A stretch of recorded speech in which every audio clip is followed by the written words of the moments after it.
Howdy mates, here's a part 4 video for the Corkscrew Swamp Sanctuary. I figure this could be a final video, but still difficult to say whether I will do another one or not.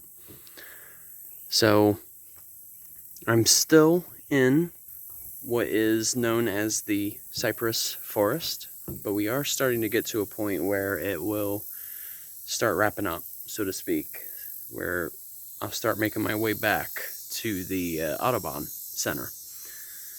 But before I go back to the Nature Center, I wanted to mention a couple more things before I end this video.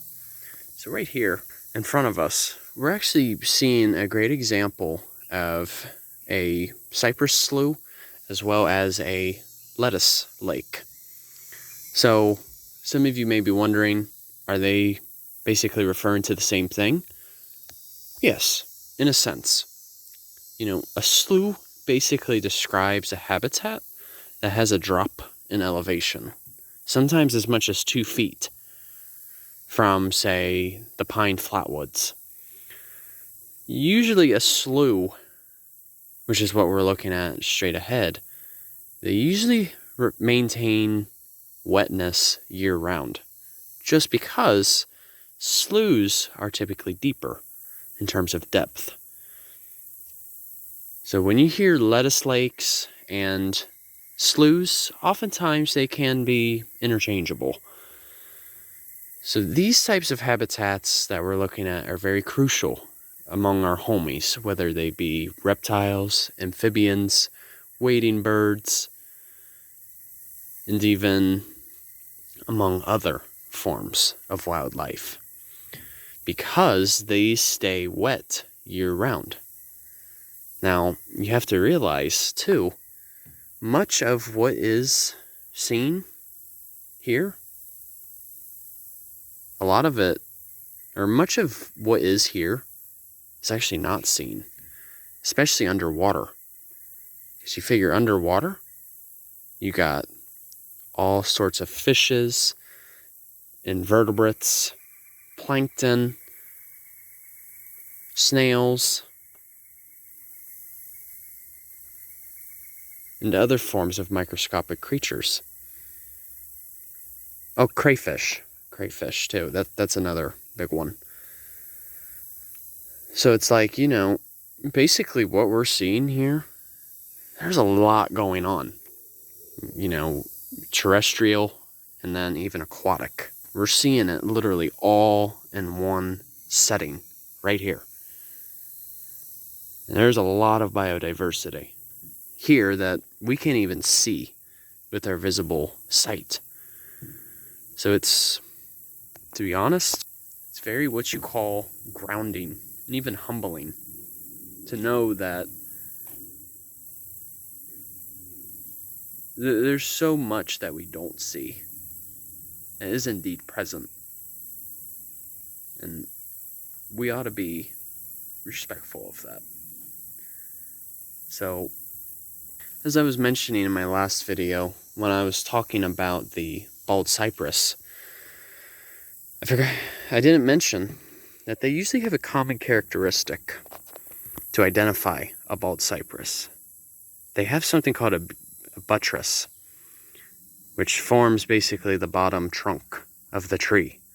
It tends to spread out, as you can tell. They do this so that they can cover more surface area, as oftentimes they can be underwater, such as this case right now. So the buttress just provides a better foundation for the tree. In addition to that, I figure since we're already here, it's a perfect opportunity to talk about the Cypress Knees. So you guys are more than welcome to pause and read this if you want. But I have mentioned about Cypress Knees before. They are still an aspect of the tree that is being studied to this day in terms of what exactly is the function. Do they store gas? Do they store, food in the form of carbohydrates? Do they provide root stability? all those variables have been thought. But it is most likely that these Cypress knees that we're looking at, they're mostly used to help provide stability. And what's actually remarkable about these knees is they won't later develop into a tree. Rather, this is how they stay for their entirety. And they're very slow growing too. As I mentioned on the exhibit there, they only grow 0.5 centimeter each year.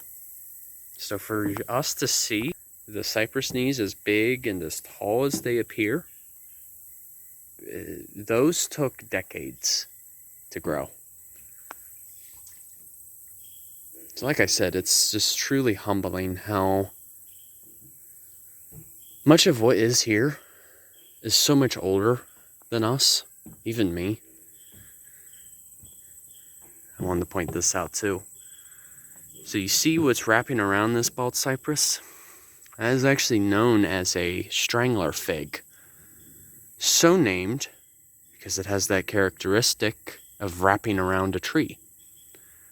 But this is what's fascinating about the Strangler Fig, is rather than starting from the ground up, they actually start from above ground and eventually provide root. So, in other words, the Strangler Fig starts off as an epiphyte, but throughout its life, it will extend its growth and will eventually establish root into the ground. I am Groot, anyone? His name is not ironic. So, essentially what the Strangler Fig does is, oftentimes what can happen is sometimes the bald cypress can wind up dying. Just because the Strangler Fig winds up basically taking over the tree, taking more of the nutrients, and essentially, like you just saw, wraps around the tree.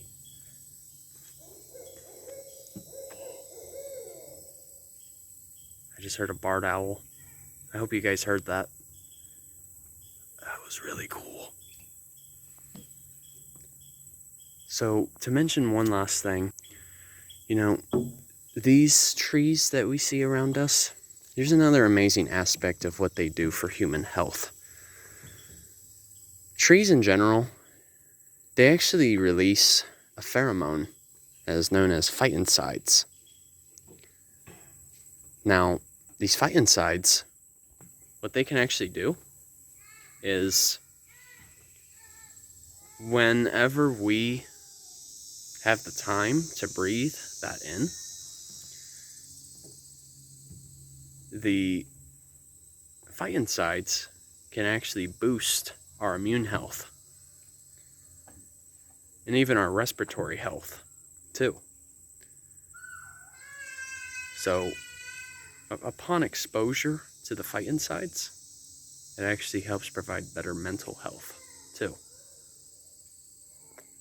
So basically what the phytoncides do, like for the immune system specifically, is they actually boost the production of white blood cells that are also known as natural killer cells. So basically these natural killer cells that I am mentioning, what they do is they basically ward off any diseases or even tumors that may appear in your immune system. So in essence, they're like a natural medicine for us. And it's actually believed if you spend, say, like a long weekend in a forested environment,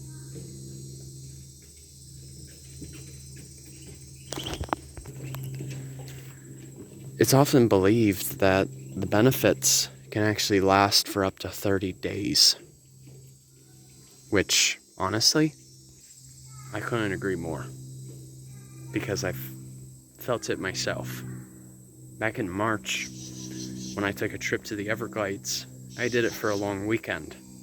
And I really had no exposure whatsoever in a town. And I'll tell you, that was when I literally felt my best.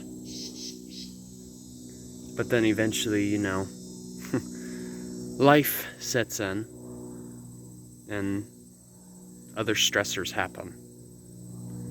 So you could say I'm a bit due for another one pretty soon. So yes, I'll be sure to share an article on it, just because it's a very fascinating aspect to study about the natural world. And as always, the best part about it is it's absolutely free, at no cost. You know, essentially, this forest has a variety of plants that can actually help us for our own health, whether it be physical, mental, and even emotional, too. It's one big pharmacy. So, get out in nature while you can. She can do wonders. And as I've said before in my past posts, Mother Nature has truly changed my life. You know, upon exposure, she saved me. And she can save you too. It's alright, you guys. Take care. Thanks for watching. And Journey on a Journey is outwards. Take care, folks. See ya.